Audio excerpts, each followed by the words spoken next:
શ્રી પરમાત્મને નમઃ. શ્રીમદ્ ભગવદ્ ગીતાના 3જા અધ્યાયનું મહાત્મય.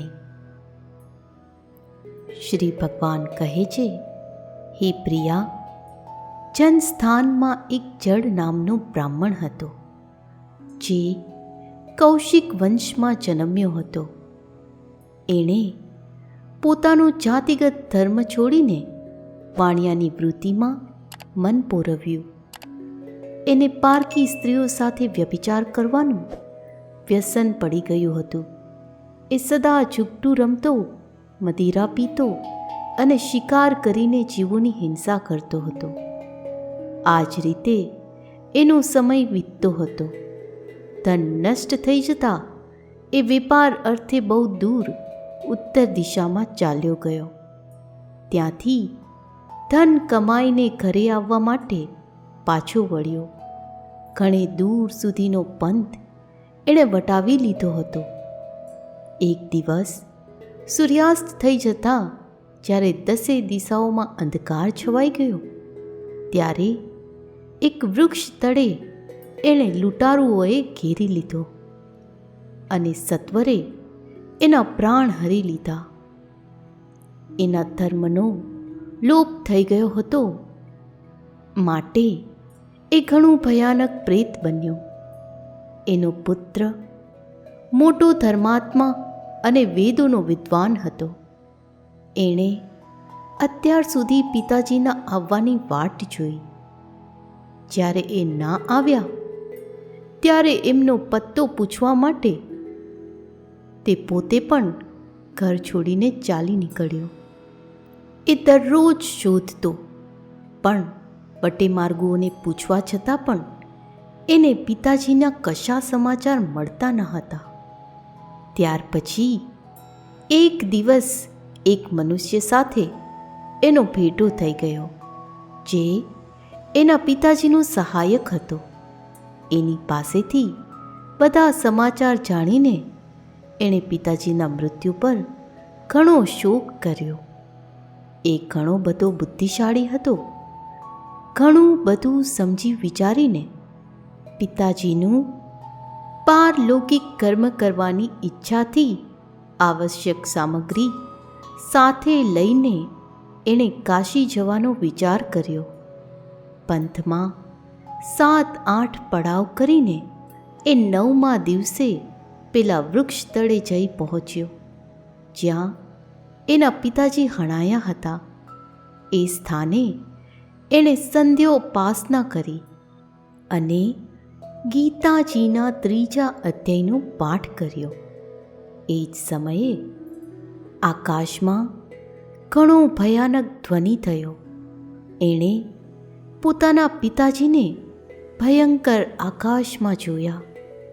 પછી તરત જ પોતાની સામે આકાશમાં એક સુંદર વિમાન જોવા મળ્યું, જે મહાન તેજથી વ્યાપ્ત હતું.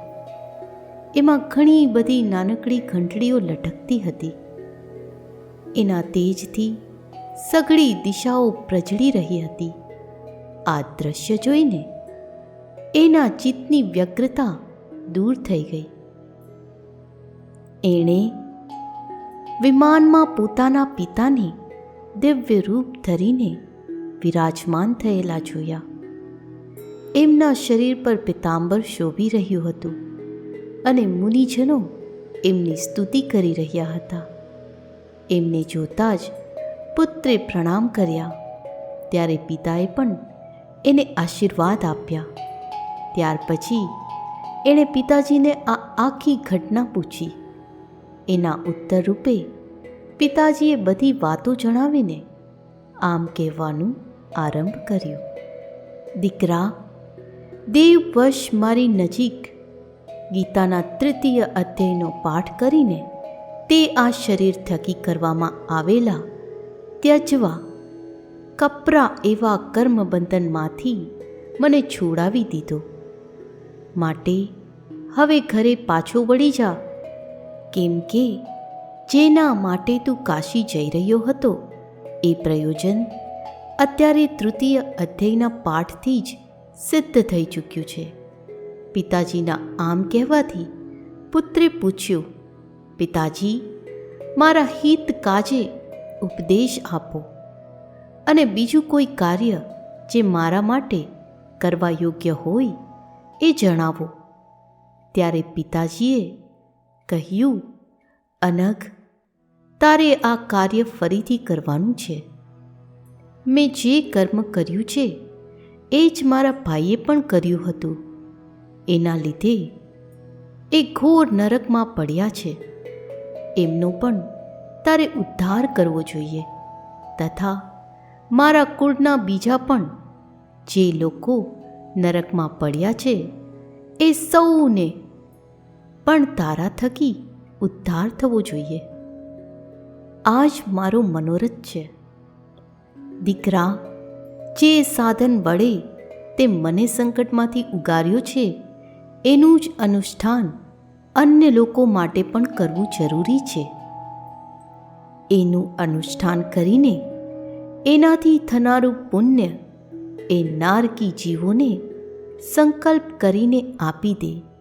એનાથી એ સઘળા પૂર્વજો મારી જેમ યાતનાથી મુક્ત થઈને સ્વલ્પ કાળમાં શ્રી વિષ્ણુના પરમ પદને પામી જશે.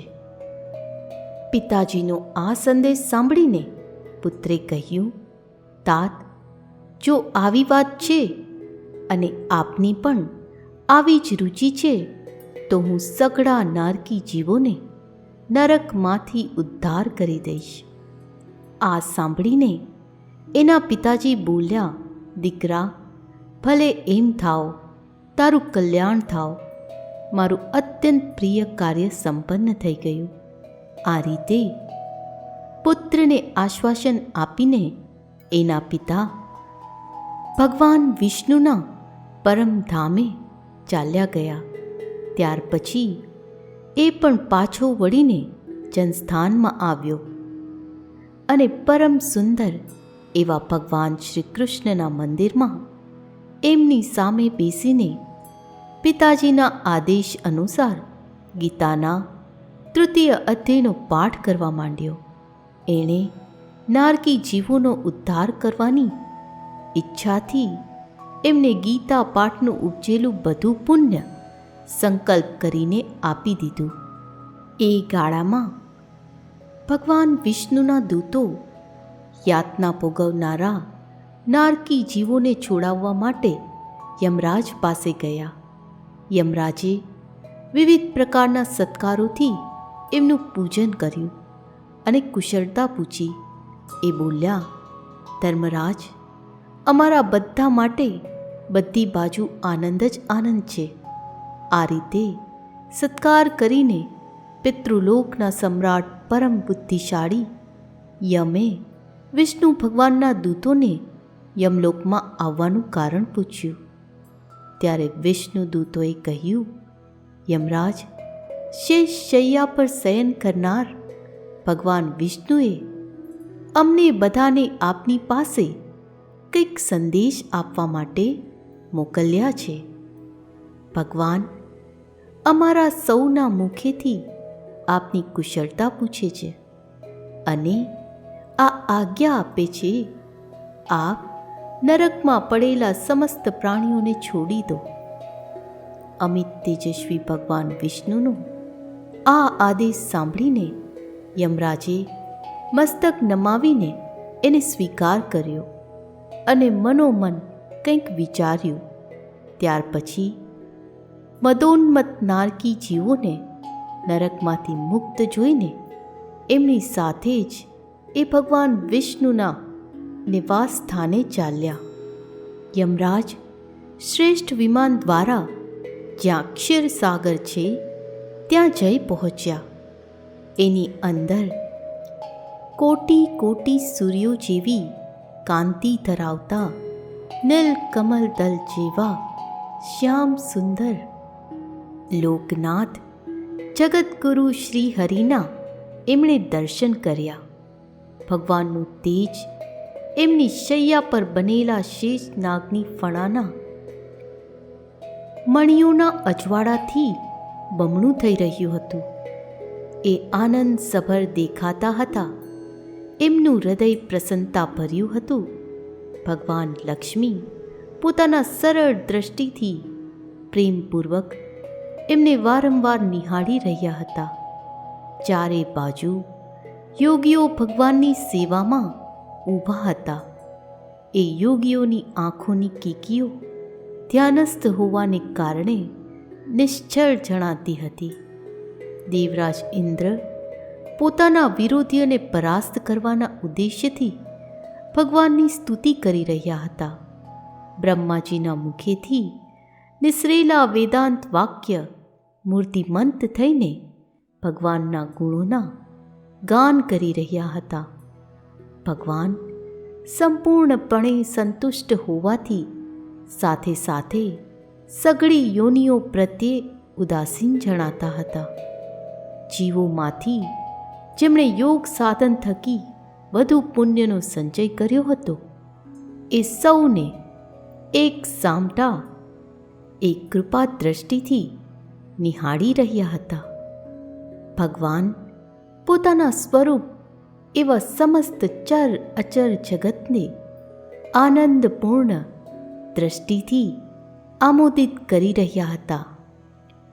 શેષ નાગની પ્રભાથી દીપતો અને સર્વવ્યાપક દિવ્ય વિગ્રહ ધારણ કરેલા નીલકમલના જેવા શ્યામ વર્ણના શ્રી હરિ એવા જણાતા હતા, જાણે ચંદ્રિકાથી પ્રસારિત આકાશ શોભી રહ્યું હોય. આ રીતે ભગવાનની ઝાંખી કરીને યમરાજ પોતાની વિશાળ બુદ્ધિ વડે એમની સ્તુતિ કરવા માંડ્યા. યમરાજ બોલ્યા, સંપૂર્ણ જગતનું નિર્માણ કરનાર પરમેશ્વર, આપનું અંતઃકરણ અત્યંત નિર્મળ છે. આપના મુખેથી જ વેદોનો પ્રાદુર્ભાવ થયો છે. આપ જ વિશ્વ સ્વરૂપ અને આ વિશ્વના બ્રહ્મા છો. આપને નમસ્કાર છે. પોતાના બળ અને વેગને કારણે જેઓ અત્યંત દુર્ધુષ્ય જણાય છે એ દાનવેન્દ્રોનું અભિમાન વેર વિખેર કરનાર ભગવાન વિષ્ણુને નમસ્કાર છે. પાલનના સમયે સત્વમય શરીર ધારણ કરનાર વિશ્વના આધારભૂત સર્વવ્યાપી શ્રી હરિને નમસ્કાર છે. સઘળા દેહધારીઓના પાતક ભંડારને દૂર કરનાર પરમાત્માને પ્રણામ છે. જેમનું લલાટમાં રહેલું નેત્ર સેજ માત્ર ઉગડવાથી પણ અગ્નિની જ્વાળાઓ નીકળવા માંડે છે, એ રુદ્ર રૂપધારી આપ પરમેશ્વરને નમસ્કાર છે. આપ આખા વિશ્વના ગુરુ, આત્મા અને મહેશ્વર છો. માટે સઘળા વૈષ્ણવજનોને સંકટમાંથી ઉગારીને આપ એમના પર અનુગ્રહ કરો છો. આપ માયાથી વિસ્તારને પામેલા અખિલ વિશ્વમાં વ્યાપેલા હોઈને પણ કદી માયા અથવા એમાંથી ઉપજનારા ગુણોથી મોહિત થતા નથી. માયા તથા માયાજનિત ગુણોની વચ્ચે રહેલા હોવા છતાં પણ આપના ઉપર એમનામાંથી કોઈનો પ્રભાવ પડતો નથી. આપના મહિમાનો અંત નથી, કેમ કે આપ અસીમ છો. તો પછી આપ વાણીનો વિષય કેમ કરીને થઈ શકો છો? માટે મારું મૌન રહેવું જ ઉચિત છે. આમ સ્તુતિ કરીને યમરાજે હાથ જોડીને કહ્યું, હે જગતગુરુ, આપના આદેશથી આ જીવોને એ ગુણ વિહોણા હોવા છતાં પણ મેં છોડી દીધા છે.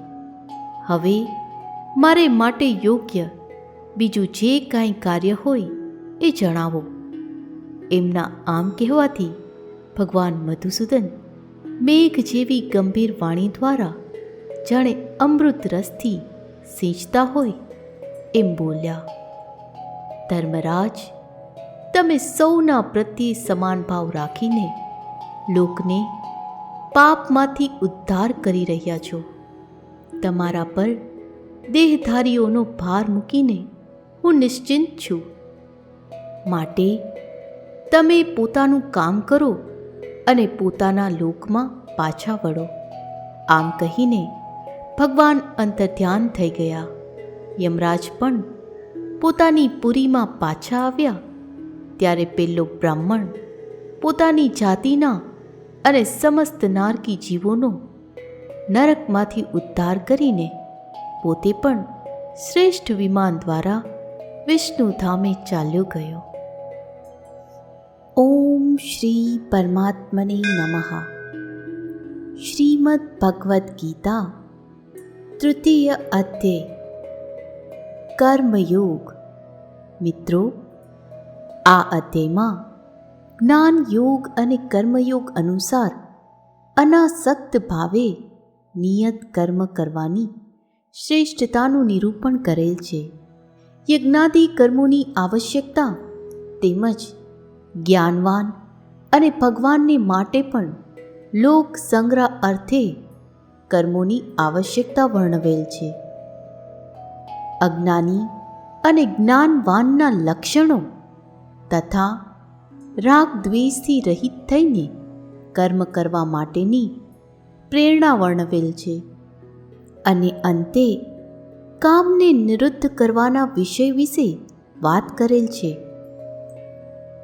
અર્જુન બોલ્યા, હે જનાર્દન, જો તમે કર્મ કરતા જ્ઞાનને ચડિયાતું માનો છો તો પછી હે કેશવ, મને આ યુદ્ધરૂપી ભયાનક કર્મમાં કેમ જોડો છો?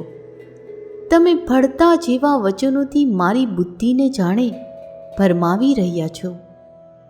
તો એવી એક વાતને નિશ્ચિત કરીને કહો કે જેનાથી મારું કલ્યાણ થાય, કે જેનાથી હું કલ્યાણ પામું.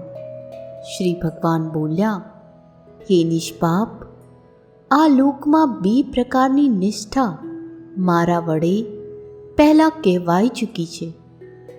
એમનામાંથી સાંખ્ય યોગીઓની નિષ્ઠા જ્ઞાન યોગ દ્વારા અને યોગીઓની નિષ્ઠા કર્મયોગ દ્વારા થાય છે. સાધનની પરિપક્વ અવસ્થા અર્થાત પરાકાષ્ઠાનું નામ નિષ્ઠા છે. માયાથી જન્મેલા બધા જ ગુણોમાં વર્તી રહ્યા છે એમ સમજીને તેમજ મન, ઇન્દ્રિય અને શરીર દ્વારા થતી સમસ્ત ક્રિયાઓના કર્તાપણાના અભિમાનથી રહિત થઈને સર્વવ્યાપી સચ્ચિદાનંદ પરમાત્મામાં એકાત્મ ભાવે સ્થિત રહેવું, તેનું નામ જ્ઞાન યોગ છે. આને જ સંન્યાસ, સાંખ્ય યોગ વગેરે નામો આપ્યા છે. ફળ તેમજ આસક્તિને છોડીને ભગવાન આજ્ઞા પ્રમાણે કેવળ ભગવત અર્થે સમત્વ બુદ્ધિથી કર્મ કરવું, તેનું નામ નિષ્કામ કર્મયોગ. આને જ સમત્વ યોગ, બુદ્ધિયોગ, કર્મયોગ, તદર્થ કર્મ, મદર્થ કર્મ, મત્કર્મ વગેરે નામો દ્વારા ઓળખાવ્યું છે.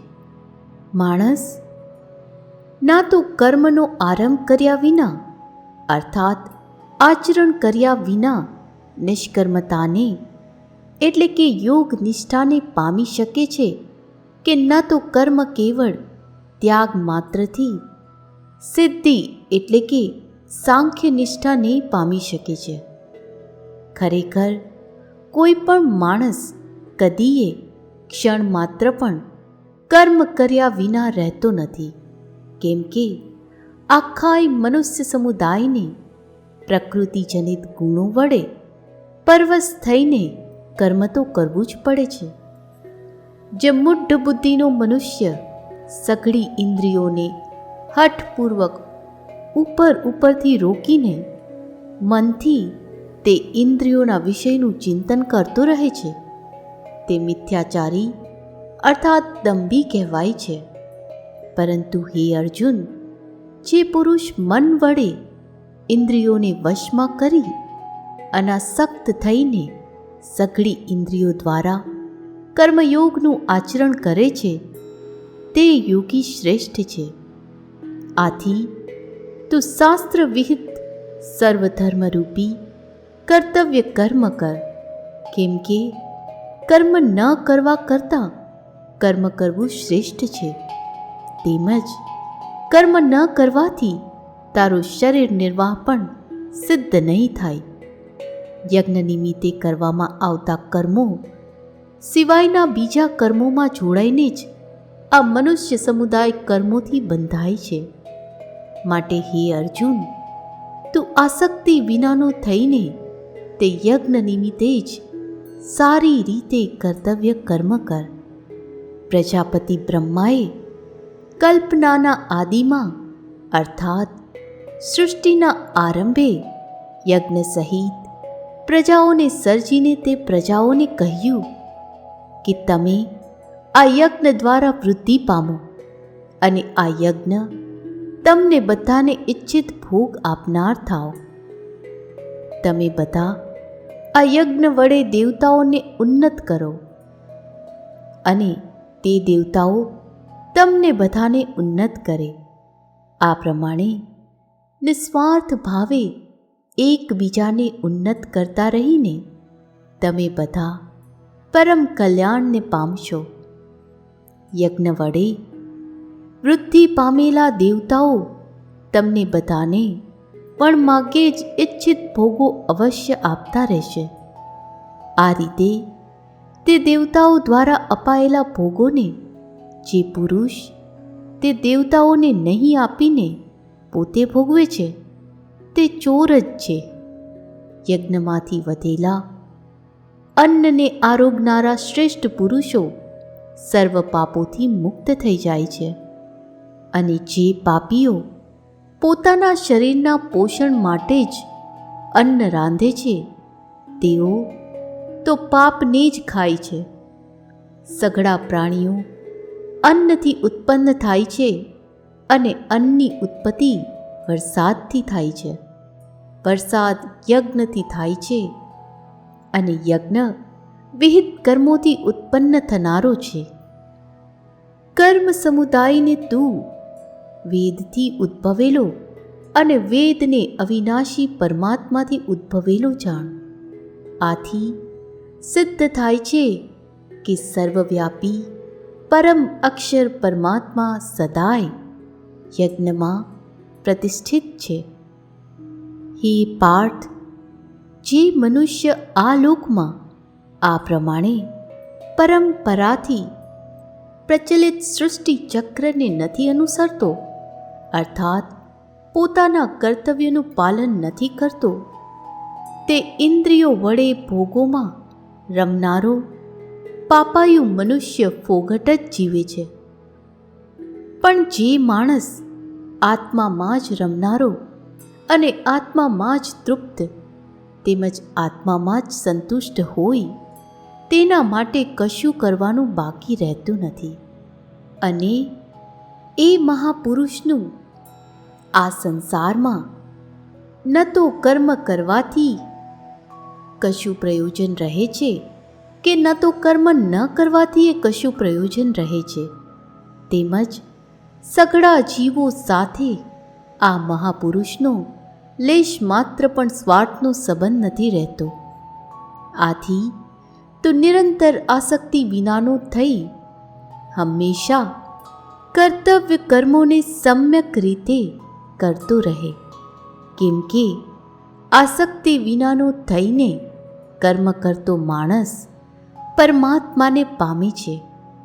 જનક વગેરે જ્ઞાનીજનો પણ આસક્તિ વિનાના કર્મ આચરણ દ્વારા જ પરમ સિદ્ધિને પામ્યા હતા. તેથી તથા લોક સંગ્રહને જોતા પણ તું કર્મ કરવાને જ યોગ્ય છે.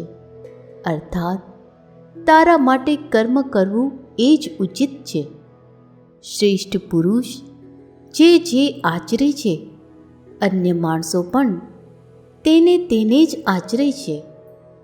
તે જે કંઈ પ્રમાણ કરી આપે છે સકળ માનવ સમૂહ તે પ્રમાણે વર્તવા લાગે છે.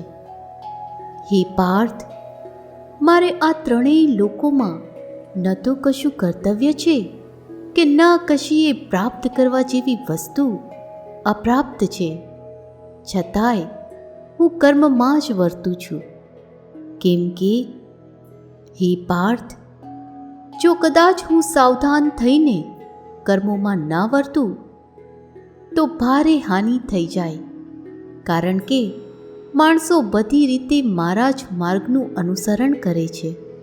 આથી જો હું કર્મ ના કરું તો આ બધા માણસો નષ્ટ ભ્રષ્ટ થઈ જાય અને હું સંકરપણાનો કરનાર બનું તથા આ આખી પ્રજાને નષ્ટ કરનારો બનું.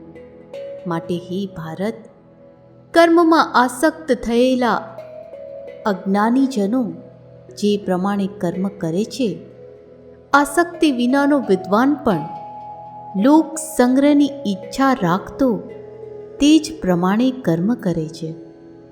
પરમાત્માના સ્વરૂપમાં અચળ ભાવે સ્થિત થયેલા જ્ઞાની પુરુષ શાસ્ત્રવિહિત કર્મોમાં આસક્તિ રાખનારા અજ્ઞાનીઓની બુદ્ધિમાં ભ્રમ અર્થાત એ કર્મો પ્રત્યે અશ્રદ્ધા ના ઉપજાવે, પરંતુ પોતે શાસ્ત્રવિહિત સઘળા કર્મો સારી પેઠે કરતો રહી એમની પાસે પણ તે જ પ્રમાણે કર્મ કરાવે.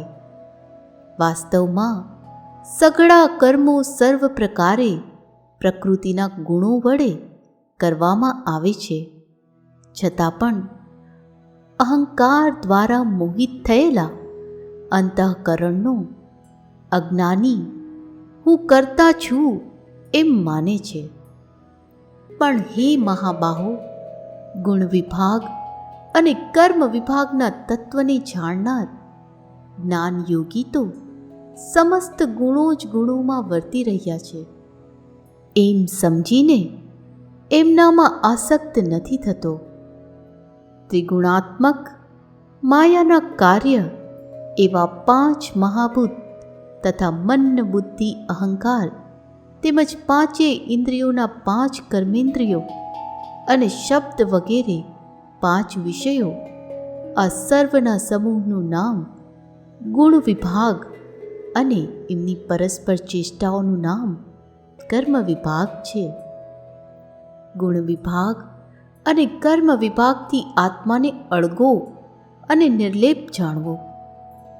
પ્રકૃતિના ગુણોથી અત્યંત મોહિત થયેલા મનુષ્યો ગુણોમાં અને કર્મોમાં આસક્ત રહે છે એવા સંપૂર્ણપણે ન સમજનાર મંદ બુદ્ધિના અજ્ઞાનીઓને સંપૂર્ણપણે જાણનાર જ્ઞાની વિચલિત ના કરે.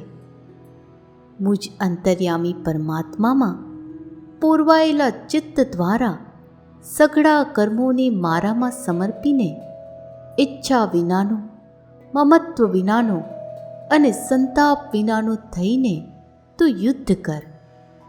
જે માણસો દોષ દ્રષ્ટિ વિનાના અને શ્રદ્ધાળુ બનીને મારામાં આ મતને સદા અનુસરે છે, તેઓ પણ સર્વ કર્મોથી છૂટી જાય છે.